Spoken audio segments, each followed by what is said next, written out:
전 세계에 퍼지는 이 코로나19로 인해서 우리 교회도 창립 이후 처음으로 모든 공예배를 온라인 예배로 드리게 되어졌습니다. 정부의 이 조치에 의해서 어쩔 수 없이 시행되어지는 상황이지만은 오히려 이 시간이 각 가정에서 예배가 회복되어지는 귀한 기회가 되기를 주의 이름으로 축복합니다. 우리의 신앙생활 가운데에 때때로 문제가 오기도 하지요. 때로는 우리가 언약을 붙잡고 이 복음 안에서 언약의 여정을 걸어가는 중에 심각한 위기가 찾아오기도 합니다. 오늘 본문 말씀 가운데에 바울에게 생명을 잃을 수도 있는 큰 위기가 닥쳐왔지요. 사람들이 와서 이제는 바울을 돌로 쳐서 이제는 죽은 줄로 알고 성 밖에 끌어내친 것입니다. 복음 전하는 이 바울, 실은 기득권층, 특히나 예수님을 십자가에 못 박아 죽인 자들은 너무나도 못마땅한 것이지요. 우리가 예수를 십자가에 못 박아 죽였는데 이 예수가 만약에 그리스도다, 그러면 어떻게 되겠습니까? 그리스도를 죽인 완전 대적자가 되어지는 건 아닙니까? 지금도 저 메시아닉주라고 하지요. 저 유대인들 중에서는 아직도 이 메시아 그리스도를 기다리고 있는 유대인들도 있어요. 왜냐? 예수님이 그리스도인 것을 모르고 아직 메시아가 오지 않았다 이렇게 생각하는 사람들이지요. 그래서 예수가 그리스도라고 증거하는 이 바울을 이제는 가만둘 수가 없는 겁니다. 너무나도 못마땅한 것이지요. 그래서 그 지역에 있는 사람들도 아니에요.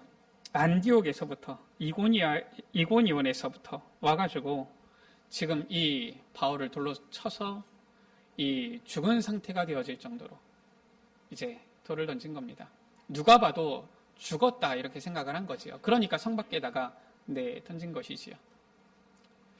이 지역은 어디입니까? 루스드라라는 지역이에요. 그 성에서 바울이 돌에 맞은 것입니다.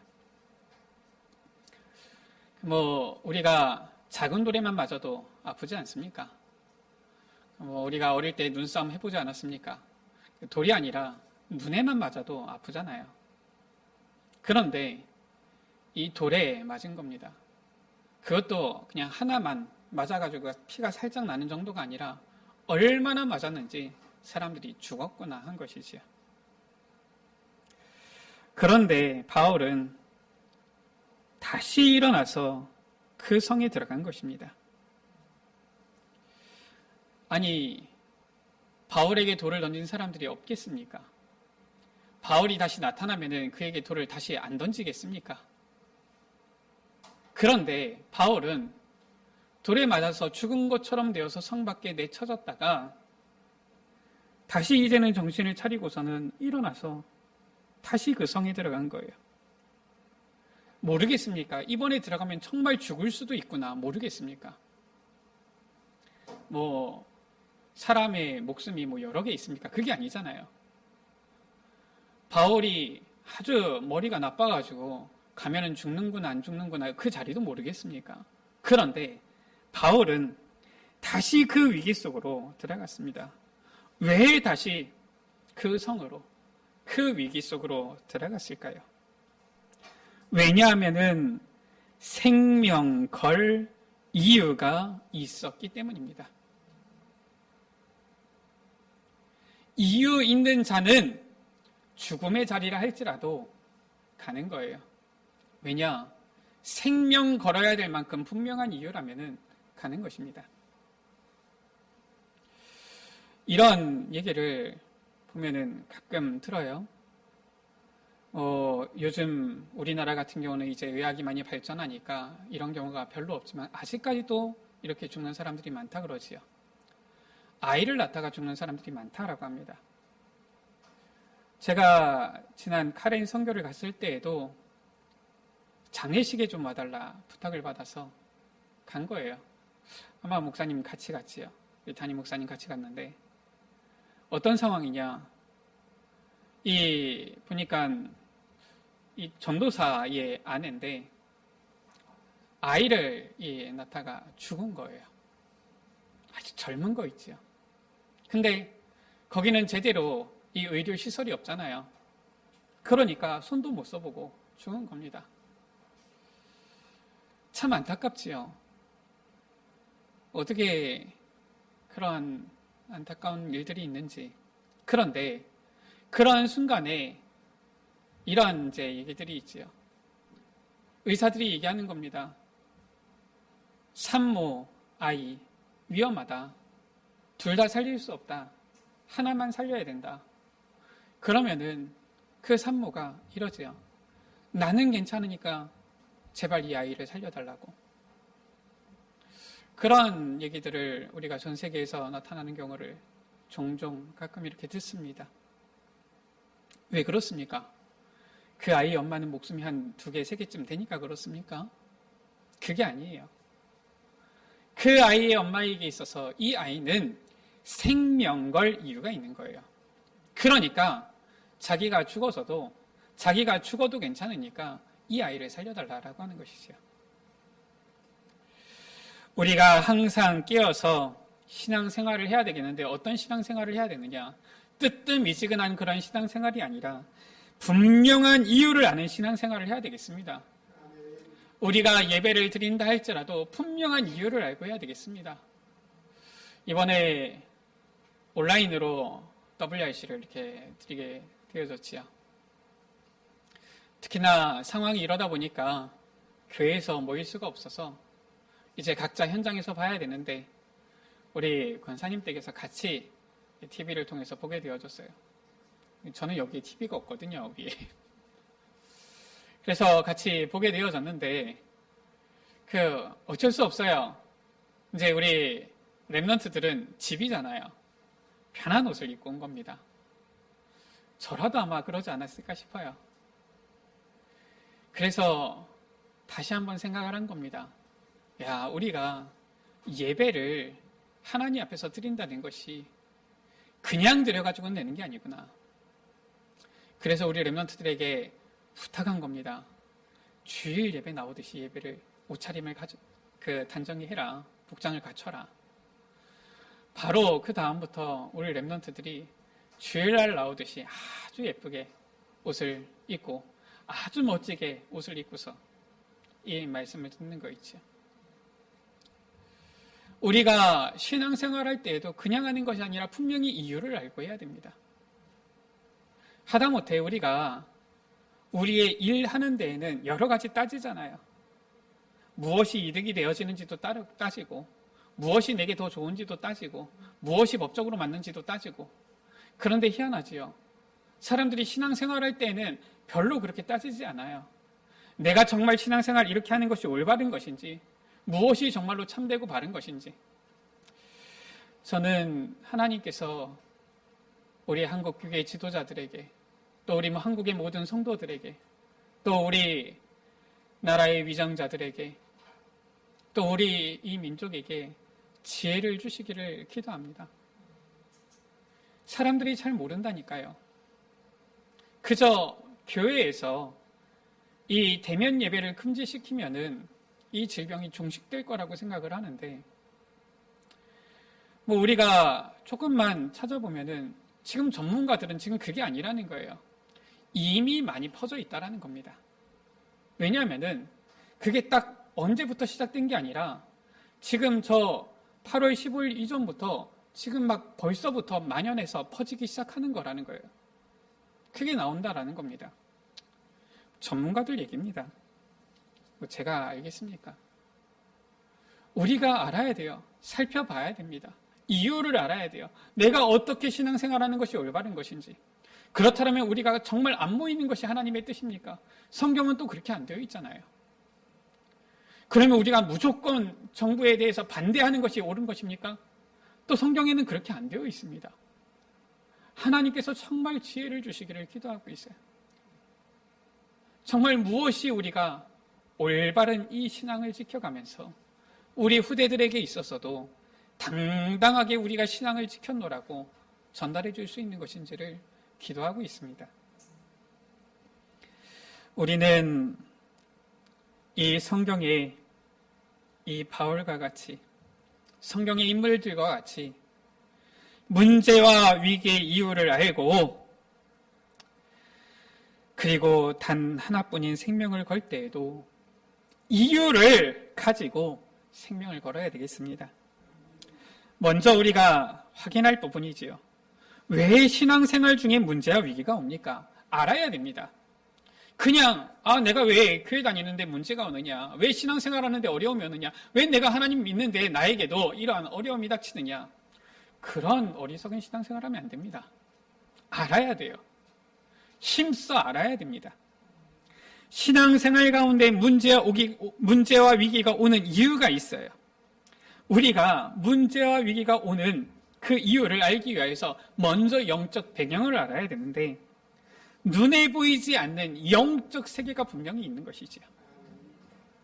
눈에 보이지 않지만 분명히 하나님께서는 지금도 온 우주 만물 가운데 편만하신 것입니다. 지금도 하나님께서는 이 세상 우주 만물을 다스리시며 생사화복을 주관하시는 것이지요. 그런가 하면은 눈에 보이지 않지만 천사도 있어요. 하나님께 수종들며 구원받은 그의 자녀들을 섬기는 천사들 있습니다. 우리가 기도할 때에 하나님께서는 이 천군 천사를 보내어서 우리의 기도에 응답을 보내어 주시는 것이죠. 그런가 하면은 분명히 알아야 될 것은 저주와 재앙 가져다주는 사탄이 있습니다. 알아야 돼요. 창세기 3장 1절에서 6절 가운데 첫사람 아담과 하와를 속였던 이 사탄은 지금도 이 세상 가운데 있어서 사람들을 미혹하고 속이는 것입니다. 에스겔서 28장 가운데 보니까 하나님께서 지으신 이 피조물이지요. 저 천사와 같이 지었는데 타락한 자입니다. 에스겔서 28장 가운데 보니까 저 하늘에서 쫓겨나서 이 공중 가운데 출현한 자다라고 말씀하고 있지요. 이사야서 14장 12절에서 15절 가운데 이 사탄은 공중 가운데 나타나서 이제는 사람들을 미혹할 뿐만 아니라 에베소서 2장 2절 가운데 공중 권세 잡은 자다라고 했고요. 에베소서 6장 12절 가운데 보니까 이 세상의 통치자들, 주관자들, 정사와 권세자들을 사로잡고 있는 악한 영이다라고 말씀하고 있어요. 고린도후서 11장 14절 가운데에 이 사탄이 얼마나 악랄한지 사탄인 줄도 모를 정도로 아주 광명한 천사처럼 미혹하는 겁니다. 저도 하나님 앞에 많이 기도했어요. 어떤 분들은 이거는 핍박의 프레임이 아니라 질병의 프레임으로 봐야 된다.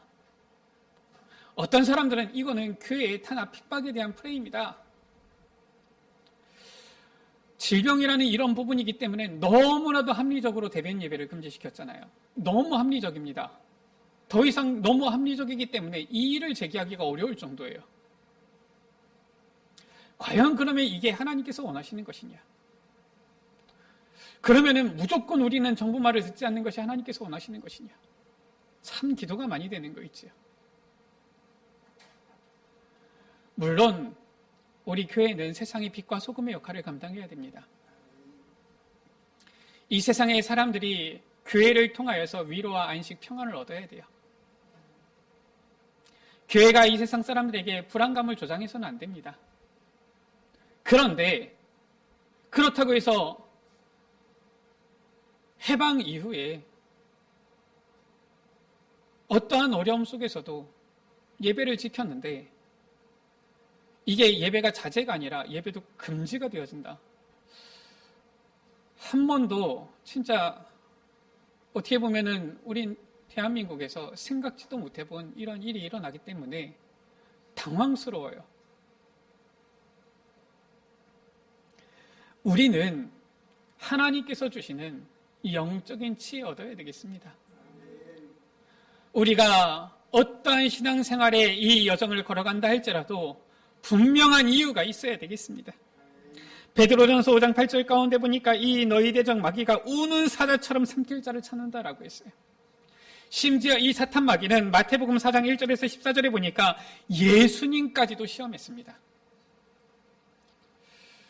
저는 예배 이 강단에 올라서기 전에도 진짜 이 사탄이 있구나 분명히 느껴요.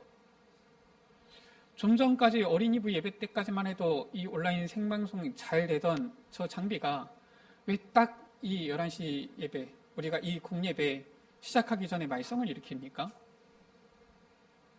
아니, 그 사이에 누가 가가지고 저거를 누가 고장냈습니까? 뭘 했습니까? 아니잖아요. 아니, 기계는 기계일 뿐인데 갑자기 이 기계가 뭐 지금은 나가고 있는지 모르겠습니다. 제가 올라올 때까지만 해도 소리가 안 나가는 거 있죠. 이야, 진짜 사탄은 있구나. 우리가 알아야 됩니다.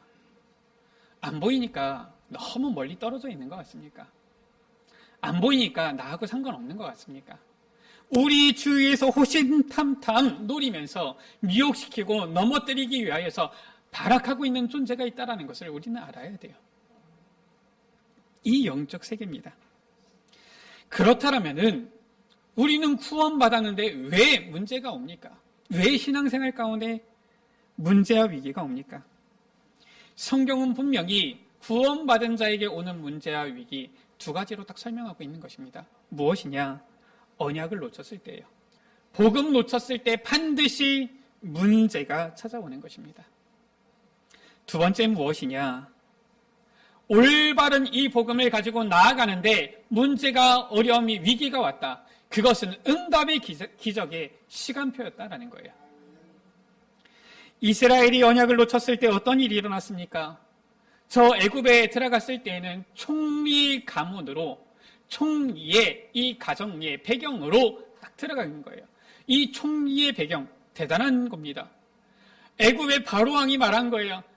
나는 이 자리에만 앉아있을 뿐이지 너의 명령이 없이는 모든 사람들, 이 땅에 있는 사람들 손발을 올리지 못하게 하겠다. 그러한 막강한 권한을 가진 이 애굽의 총리 요셉의 이 배경으로 들어간 가정 이스라엘 아닙니까? 그런데 430년 만에 그 모습은 완전히 노예되어서 비참한 모습이죠. 언제부터 노예가 되어졌는지 모르겠지만은 노예 생활을 얼마나 오래 했는지 하나님께 그 부르짖음이 상달되었고 그것을 하나님께서 그 고난의 부르짖음을 들으셨다라고 했어요. 하루 이틀 하고서 힘들었다고 그랬겠습니까? 그게 아니잖아요. 이스라엘이 저 애굽 땅, 그것도 좋은 땅에서 평안히 지내는데 모든 것이 다 갖추어진 것 같은데 딱 한 가지 놓치고 잃어버린 거예요. 그게 바로 무엇입니까? 언약이잖아요. 복음 놓친 겁니다. 그러니까 저 애굽의 노예, 종되었던 것이지요. 단순히 노예되어진 정도가 아니라 하나님께서 가장 싫어하시는 우상 만드는 데에 종노릇하게 되어진 거예요. 이런 비참한 상황이 되어진 겁니다. 저 유대인들이 바벨론의 포로가 되어졌지요. 왜 그렇습니까? 우리가 열왕기서를 통하여서 역대서를 통하여서 계속해서 나오잖아요. 선지서들을 통하여서 계속 나오잖아요. 어떻습니까? 하나님의 말씀을 듣지 않고 하나님을 떠나는 거예요. 복음, 언약을 놓치는 겁니다. 그러니까 저 다윗 왕 때에는 주변의 모든 나라들을 향하여서 호통치며 솔로몬 왕 시대 때는 어땠습니까? 제발 우리나라를 지켜달라, 쳐들어오지 말아달라 이러면서 주변 나라에서 어떻게 보면은 1,000개 나라라고 볼 수 있죠. 1,000개 나라 이 도시 부족에서 자기의 어떻게 보면 공주들을 갖다 바친 거 아닙니까? 그러면서 정략 결혼을 맺은 거잖아요. 그만큼 강대했던 이 나라가 바벨론의 포로가 되어진 거예요. 왜 그렇습니까? 우상 숭배하고 언약 놓친 거예요. 저 이스라엘이 로마에게 완전히 속국되어진 것입니다. 우리가 잘 알다시피 2000년 동안 나라 없이 지낸 민족이 되어졌잖아요. 왜 그렇습니까? 언약 놓쳤을 때 문제가 온 거예요. 성경은 분명히 말씀하고 있습니다. 그때에 하나님께서는 갱신의 기회를 주신 거예요. 다시 언약을 붙잡도록, 다시 이 복음을 회복하도록 기회를 주신 것입니다. 그래서 문제를 허락하신 거였어요. 문제가 안 오면은 다시 이 언약을 붙잡지 않으니까, 하나님 앞에 매어달리지 않으니까 이 문제를 통하여서 갱신의 기회로 삼으신 거죠. 그래서 출애굽기 3장 18절 가운데에 모세의 그 희생제사 언약을 다시 붙잡게 하셨고요. 포로되었을 때에는 이사야서 7장 14절에 임마누엘의 언약 붙잡게 하셨고요. 속국되어졌을 때에는 마태복음 16장 16절에 그리스도께서 오셨는데 그 그리스도의 복음을 회복하도록 하신 거예요. 그런가 하면은 정말 이 언약 붙잡고 복음의 이제는 회복의 렘넌트가 되어져서 언약의 여정을 걸어가는 중에 위기를 당한 경우도 있었지요. 오늘 말씀이 실은 그 말씀 아닙니까? 바울이 위기를 당한 것입니다. 초대교회의 모습이 그렇지요. 초대교회가 위기를 당한 것입니다. 그때 하나님께서는 어떤 일을 이루셨습니까? 오히려 그 위기를 통하여서 하나님께서는 기적을 베푸셨고요. 놀라운 이 복음이 증거되어지는 응답의 시간표로 삼으신 거예요. 사도행전 11장 19절 가운데 보니까 스데반의 환란으로 인하여서 스데반이 큰 위기의 환란을 당하게 되어져서 죽게 되어졌고 초대교회에도 위기가 닥쳐왔지요. 이제는 저 예루살렘에 있는 사람들이 이제는 전부 다 어떻게 보면은 죽을 위기에 처한 겁니다. 그러니까 가만히 앉아서 죽는 것이 아니라 이제는 흩어지게 되어진 것이죠.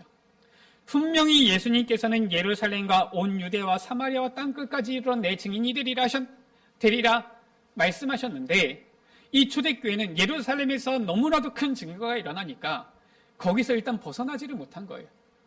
유대에서 너무 큰 증거들이 일어나고 제자들이 일어나니까 이제는 막 정신이 없는 겁니다.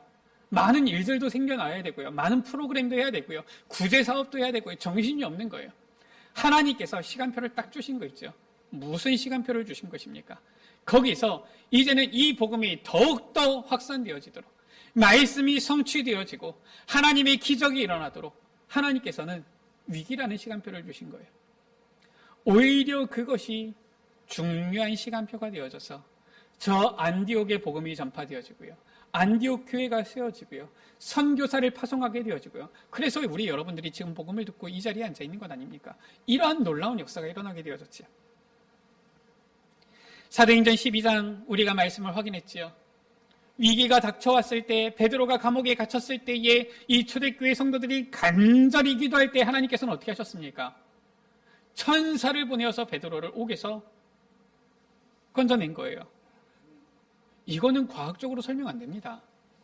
아직까지 우리 과학이 좀 모자라가지고 영적인 과학 설명을 못해요. 영적인 과학인 것이지요. 저 헤롯 왕이 초대교회를 핍박하고 박해하는데 열심을 내고 있으니까 하나님께서 어떻게 하셨습니까? 주의 사자를 보내어서 치니까 벌레에게 먹혀서 죽었다라고 했어요. 아직도 뭔지 모르겠어요. 저는 모르겠습니다. 전문가들은 아십니까? 저는 잘 모르겠는 거 있죠. 그런데 분명히 이러한 역사들이 일어난 거예요. 오히려 올바른 복음을 가지고 나아갈 때 오는 위기는 하나님의 기적, 응답을 체험하는 시간표가 되어진 거 있죠. 바울이 언약을 딱 붙잡은 겁니다. 그래 하나님께서 나를 부르신 것은 저 이방인들 앞에, 임금들 앞에 세우기 위함이구나. 내가 로마도 보아야 되겠구나. 이 바울이 이제는 로마로 호송되어 갑니다. 죄수의 신분으로 이제는 배에 타서 호송되어 가지요. 그런데 유라굴로라는 이 광풍을 만나게 되어지는 거예요. 전부 다 죽게 되어진 겁니다. 큰 이 광풍, 태풍이 불어오니까 그 당시 때 배가 뭐 커봤자 얼마나 큽니까? 아주 낙엽처럼 이렇게 뒤집힐 듯이 모두 다 생각하는 겁니다. 야, 이제 이 배도 버티지 못하겠구나. 우리가 전부 죽었구나. 그때 사도행전 27장 24절 말씀이지요. 주의 사자가 바울 곁에 서서 이르시되 바울아 두려워하지 말라. 네가 가이사 앞에 서야 하리라. 바울이 저 배에 타고 있는 모든 사람들에게 이 주의 말씀을 전하잖아요. 어떻게 되어집니까? 배는 완전히 파손되어졌어요. 부서졌습니다. 침몰하게 되어졌는데 희한하지요. 그 배에 있던 모든 사람은 전부 다 구원함을 얻게 되어진 거예요.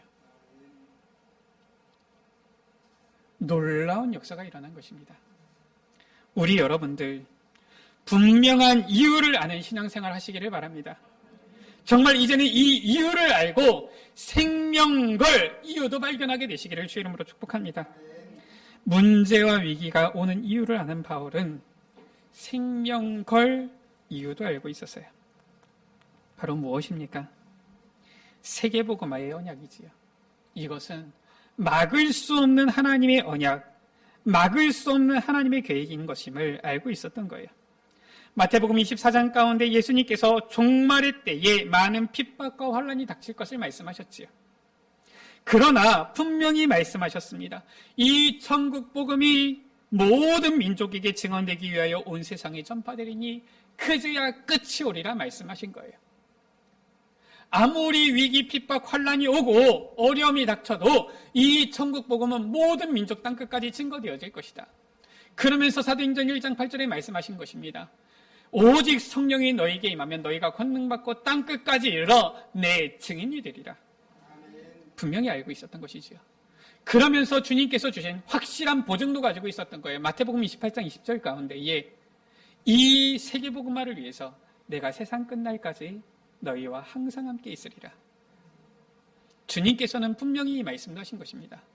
그러니까 일제시대 때에 우리 믿음의 선진들은 죽음도 두려워하지 않았어요.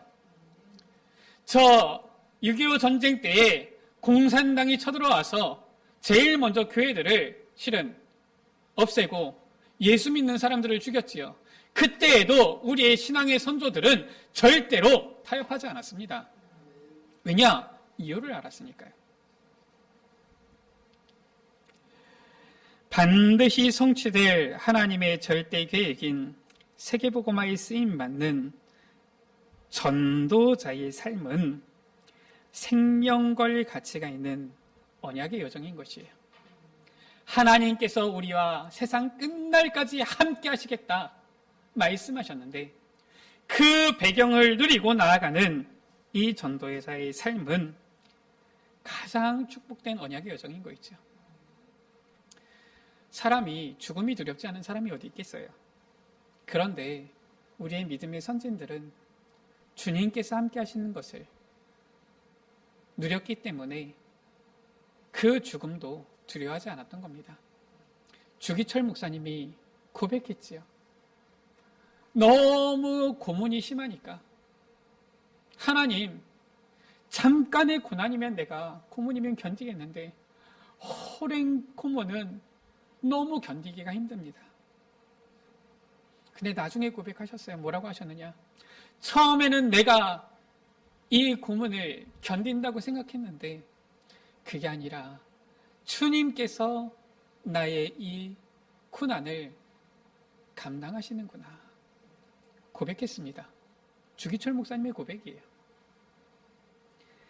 우리에게 이 세계복음화의 언약을 주신 주님께서는 세상 끝날까지 우리와 함께 하실 뿐만 아니라 우리의 걸음걸음에 하나님께서는 그 시선을 최고의 관심을 우리에게 허락해 주시는 거예요. 보이시는 것입니다. 뿐만 아니라 이 전도자의 언약의 여정에게 바로 최고의 상급을 예비해 두신 것이지요. 빌립보서 3장 7절에서 14절 가운데에 바울은 고백합니다. 이 복음 알게 되어지니까 너무나도 귀하여서 내가 이 복음을 위하여 모든 것을 배설물로 여긴다.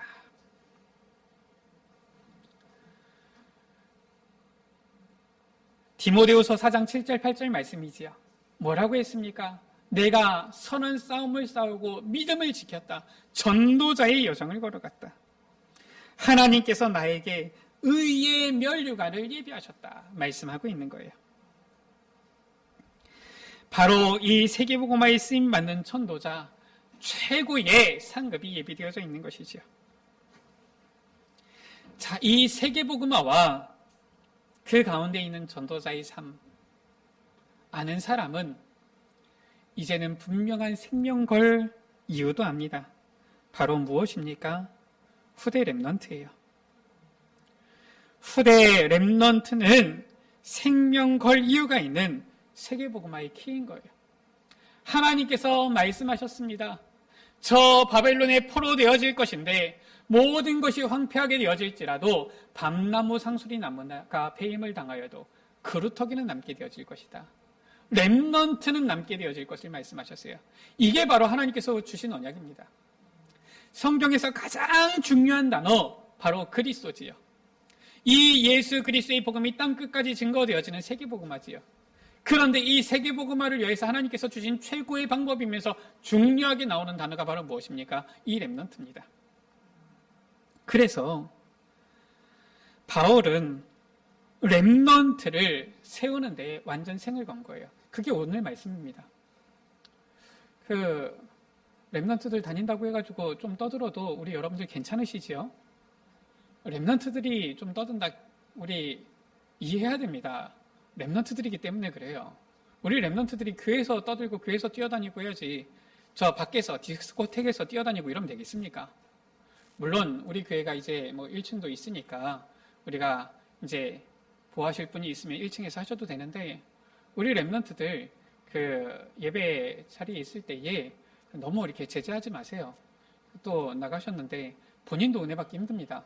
그냥 들어오셔서 은혜 받으라고 하셔도 돼요. 바울은 그 언약 알았던 거예요. 오늘 이 성이 어디냐? 루스드라 성입니다. 바로 이 본문에는 나와 있진 않지요. 그런데 바울이 돌에 맞아서 죽은 것처럼 되었다가도 다시 들어갑니다. 왜냐? 이유가 있어요. 거기에 렘넌트가 있는 거예요. 제자들이 있는 겁니다. 후대가 있는 거예요. 그러니까 다시 들어가는 겁니다. 설령 죽을 수 있다 싶어도 다시 들어가는 거예요. 설령 죽겠다 싶어도 다시 들어가는 겁니다. 왜냐? 거기에 렘넌트가 있으니까요. 우리가 복음 알고서 이 성경을 보니까 이 복음의 흐름이 쫙 보이잖아요. 사도행전 16장 1절 가운데 누가 나오느냐? 바울이 제2차 선교 여행을 떠나면서 루스드라에서 중요한 제자를 데리고 같이 이 선교 현장을 갑니다. 누굽니까? 바로 우리 여러분들 아시잖아요. 누굽니까? 디모데예요. 저는 생각합니다.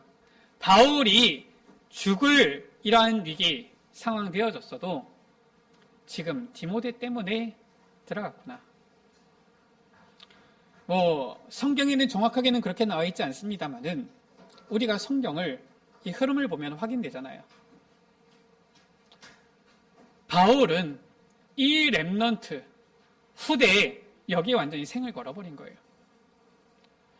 렘넌트 운동을 어떻게 합니까? 우리가 그냥 말로만 렘넌트 운동하면은 렘넌트 운동이 되어집니까? 천만에요. 우리가 말로만 렘넌트 하면은 렘넌트들이 딱 일어섭니까? 천만에요. 생명 걸어야 돼요.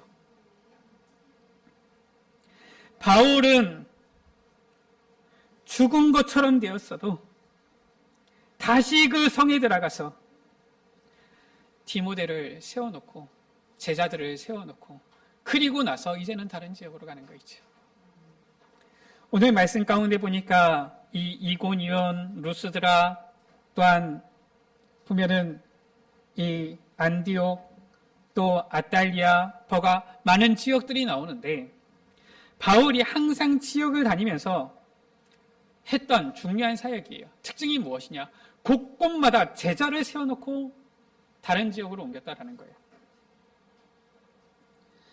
바울이 이 루스드라에서도 디모데라는 확실한 제자를 찾아놓고 후대를 찾아놓고 이 렘넌트를 찾고 세워놓고서 이제는 그제서야 안심이 되어지니까 다른 곳으로 가고 하는 거예요. 만약에 렘넌트를 세우기 전까지는 설령 죽는다 할지라도 다시 들어간다는 것이었죠. 우리는 어디에 생명 걸고 있습니까?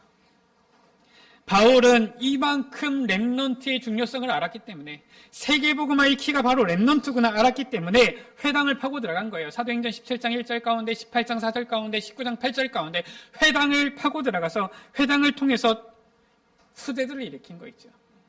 이 후대들로 인하여서 로마는 250년 만에 완전히 무릎 꿇게 되어진 것입니다. 로마가 복음화되어진 것이지요. 우리가 이제 말씀을 통하여서 분명한 우리에게 주신 언약을 붙잡아야 되겠습니다. 우리가 분명한 이유를 알고 렘넌트를 일으켜 세우는데 생명 걸어야 되겠습니다. 저는 생각합니다. 어떠한 판단을 내릴 때에 너무 고민이 되어진다. 그러면은 항상 무엇을 생각하느냐? 내 후대들, 우리의 렘넌트들 앞에 내가 어떻게 보여지겠느냐? 그걸 제일 먼저 생각해요. 나를 보고서 신앙생활을 이렇게 해야 되겠구나 라고 우리 렘넌트들이 볼 거 아닙니까? 그때에 우리 렘넌트들에게 그것이 잘하는 것이다 라고 하면은 제가 올바른 판단을 하는 거겠죠. 설령 제가 판단을 했는데 우리 렘넌트들이 보고서 신앙생활이 이런 것이구나 이렇게 해도 되겠네 했는데 제가 보았을 때에 그건 아닌데 라는 마음이 든다면 어떻겠습니까? 그러면은 나는 뭔가 잘못한 거잖아요. 그렇지 않습니까? 당장 나에게 죽음의 위기가 온다 할지라도 바울은 후대의 렘넌트의 언약을 붙잡고서 들어간 거예요. 우리도 분명한 이유를 알고 렘넌트를 일으켜 세우는데 생명 걸어야 되겠습니다. 성경 가운데서 하나님께서는 위기 시대마다 렘넌트를 일으켜 세워서 복음운동을 일으키셨어요. 그런가 하면 하나님께서는 이 렘넌트를 세우실 때 렘넌트들이 스스로 그냥 떡 이렇게 하늘에서 떨어지듯이 세워진 게 아니라 먼저 올바른 렘넌트 세우는 중직자들, 렘넌트 메이커들을 세우신 것입니다. 요게벳은 모세를 그냥 렘넌트로 세웠던 게 아니에요. 바로왕의 명령이 있었습니다. 아이를 낳으면 남자 사내 아이를 낳으면 다 죽여라 라고 했어요. 산파들에게 명령을 한 겁니다. 이미 법적으로 공지를 한 거예요. 그런데 요게벳은 어겼습니다. 왜냐? 하나님께서 언약 맺을 나실인인 것을 알았던 거예요. 자기 있는 할 수 있는 힘껏 숨긴 겁니다. 석 달을 숨긴 것이지요. 그런데도 더 이상 숨길 수 없으니까 우리가 봤을 때는 잔꾀를 쓴 겁니다. 갈대 상자에 담아다가 저 나일, 강가, 갈대 사이에다가 탁 둔 거예요. 그 장소는 어느 장소냐? 저 바로 왕의 공주가 자주 목욕하러 나오는 곳이라. 거기를 탁 알고서 눈여겨봐두고 있다가 거기다가 탁 둔 거 있죠. 아이가 혼자 이 갈대 상자 안에 있으니까 울 것 아닙니까? 공주가 목욕하러 나왔는데 이 아이기 울음소리가 들리잖아요. 그러니까 당연히 건져가지고 푼 거지요. 히브리인의 악인 거예요. 이때 요게벳은 또 머리를 쓴 겁니다. 그냥 보낸 것이 아니라 저 아이에게 언약을 전달해야 되는데 해서 이 모세의 누나지요. 저 딱 보낸 겁니다. 시킨 거예요. 가서 공주가 아이를 딱 건지거든 가서 얘기해라. 유모가 필요하지 않습니까? 왜냐? 공주는 아기를 안 낳았으니까 저지 안 나오는 거 아니에요. 그러니까 내가 유모를 찾아주겠습니다. 얘기를 해라. 그리고 나서 공주가 오케이 하면은 내가 들어가서 언약 전달하는 것이다. 이미 보니까 다 계획에 있었던 거예요. 법을 어겨서 가면서까지 렘넌트 키운 거 있죠. 이게 바로 요게벳이에요. 생명 걸어버린 겁니다. 저 한나가 사무엘을 그냥 키웠습니까? 아니에요. 여러분 같으면은 저 때면은 바로 교회 성전에 드리겠습니까? 자꾸 눈에 밟힐 거 아닙니까? 그것도 그냥 어쩌다가 생긴 아이입니까? 그게 아니잖아요. 하나님께 간절히 기도하다가 정말로 너무나도 기다리던 그 아이 아닙니까? 나실인의 언약을 딱 붙잡고 하나님께서 그 아이를 주셨을 때에는 그 마음에 이 부모, 어머니의 마음은 그렇잖아요. 이 아이 죽는다라면 차라리 내가 죽겠다. 이게 어머니의 마음이잖아요. 그런데 이 아이를 딱 성전에 떼놓는 거 있죠. 언약의 나실인으로 서도록. 그게 바로 이 한나였어요. 저 도단성 운동을 일으킨 엘리사가 그냥 일으켰습니까? 야, 내 말 좀 들어봐라. 이렇게 했습니까? 그게 아니에요. 이 엘리사는 생을 걸고 엘리야를 따라간 겁니다. 그 당시가 어떤 시대입니까? 악한 아합 왕의 시대 때예요. 하나님의 선지자들을 다 죽이고 이제는 이 엘리야마저도 잡아 죽이려고 하던 그때입니다. 아합 왕이 가장 미워하는 선지자가 바로 이 엘리야였고요. 이세벨 이 왕비가 죽이려고 하던 선지자가 바로 이 엘리야 아닙니까? 하나님의 능력을 가지고 있는데 아무도 이 엘리야 편이 되지 않아요. 너무나도 홀로 외로운 이 엘리야 아닙니까? 그때 엘리사는 이유도 달지 않고 토도 달지 않고, 왜냐? 이미 이유 알았으니까요. 따라간 겁니다. 그 자리가 죽음의 자리가 될 수 있는데도 따라간 거예요. 어떻게 따라갔습니까? 열왕기하 2장 가운데 보니까 끝까지 따라가는 거예요. 모든 사람들은 자기 있는 자리에서 적당히 위치 자리 잡고 할 때에 끝까지 따라간 겁니다. 그 엘리사는 도단성의 선지생도 렘넌트들을 일으키는 렘넌트 운동의 주역이 되어진 것이죠. 생명 걸 이유를 알고 헌신한 자들이 렘넌트 운동의 주역이 되어진 거예요. 말씀을 마칩니다. 문제와 위기의 시대 때마다 하나님께서는 큰 응답을 예비하신 거예요. 혹시나 이 시대가 문제와 위기의 시대입니까? 하나님께서는 우리에게도 큰 응답을 예비하신 줄 믿습니다. 바로 가장 큰 응답, 우리가 생을 걸어야 될 이유, 후대 렘넌트지요. 온라인 예배 되어지고 이런 예배가 금지되어지니까 제일 피해를 보는 게 렘넌트들이에요. 우리 렘넌트 있지만은 너무 마음이 아픈 거 있죠. 6개월 동안 예배당에서 예배를 못 드렸대요. 얼마나 우리 여러분들 어떻습니까? 저는 막 눈물 매려운 거 있죠. 아니, 우리는 그동안 계속 예배당에서 예배를 많이 드려봤으니까 흐름도 아는데 우리 렘넌트들은 지금 모든 것이 막 새롭고 이런데 예배를 한동안 못 드렸다. 정말 우리가 복음 언약을 각인시켜야 되는데 도대체 이게 무슨 상황입니까? 우리가 생명 걸 이유를 알고 렘넌트 운동에 헌신해야 되겠습니다. 분명한 이유를 알고 이 생명 걸 이유를 알고 렘넌트 운동 가운데 헌신하는 우리 모든 에베네셀 가족들 되시기를 주의 이름으로 축원합니다. 우리 이 시간 같이 찬양합니다. 온라인으로 찬양하시는 분들은 더욱더 큰 소리로 찬양하시고요. 또 지금 최소인 인원으로 예배를 드리고 있는 것인데 이 현장 가운데 있는 분들도 실은 마스크를 쓰고서 정말 하나님 앞에서 가사를 묵상하시면서 같이 찬양했으면 좋겠습니다. 남은 자 렘넌트 우리 찬양을 같이 하십니다.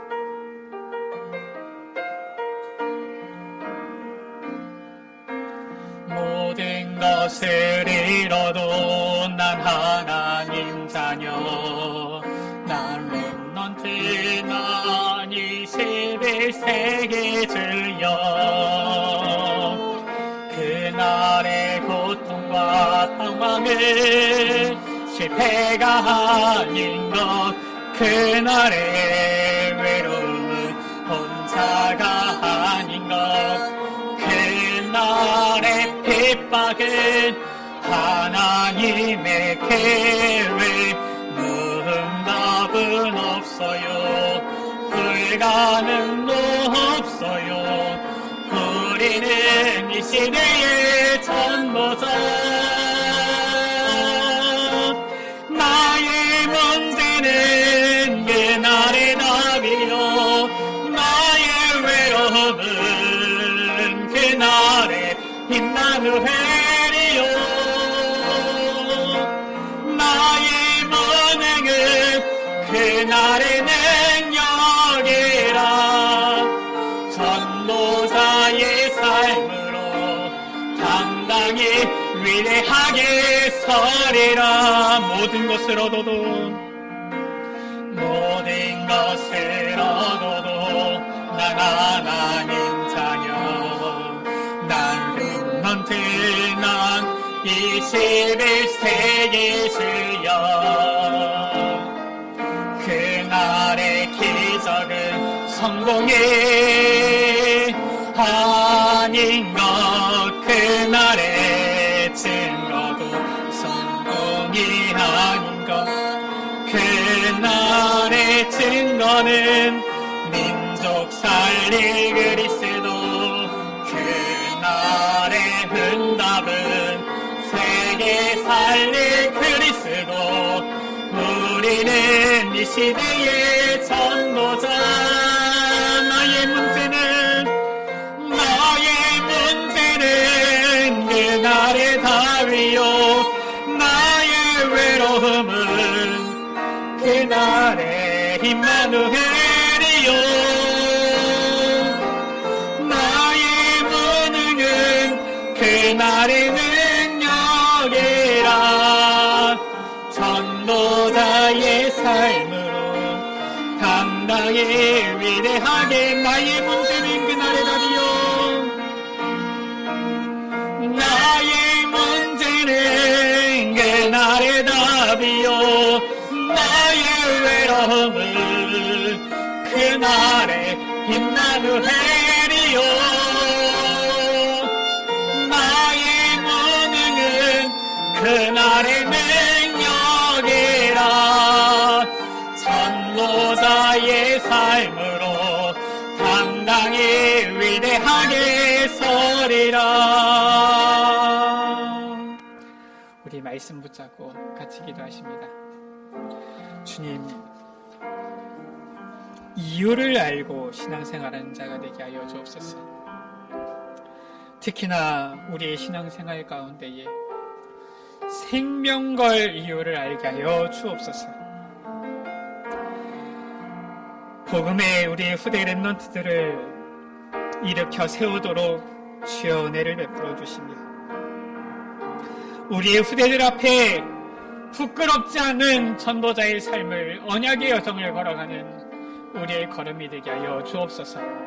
우리 시간 다같이 말씀 붙잡고 우리 합심으로 함께 기도하십니다. 하나님 아버지, 감사를 드립니다.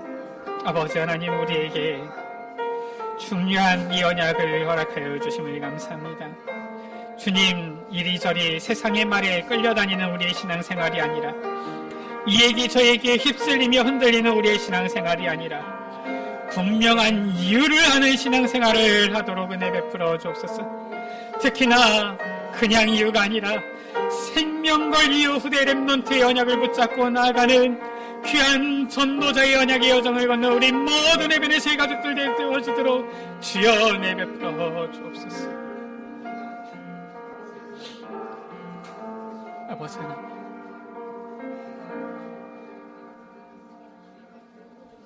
하나님 아버지, 정말 이유를 아는 신앙생활하게 하여 주시고, 생명건 걸 이유를 알고 후대 렘넌트 운동에 헌신하는 여기 모인 모든 주의 자녀들, 또한 온라인으로 함께 예배드리는 주의 자녀들 되어지도록 은혜 베풀어 주옵소서. 우리 구주 예수 그리스도의 이름으로 기도드립니다. 아멘.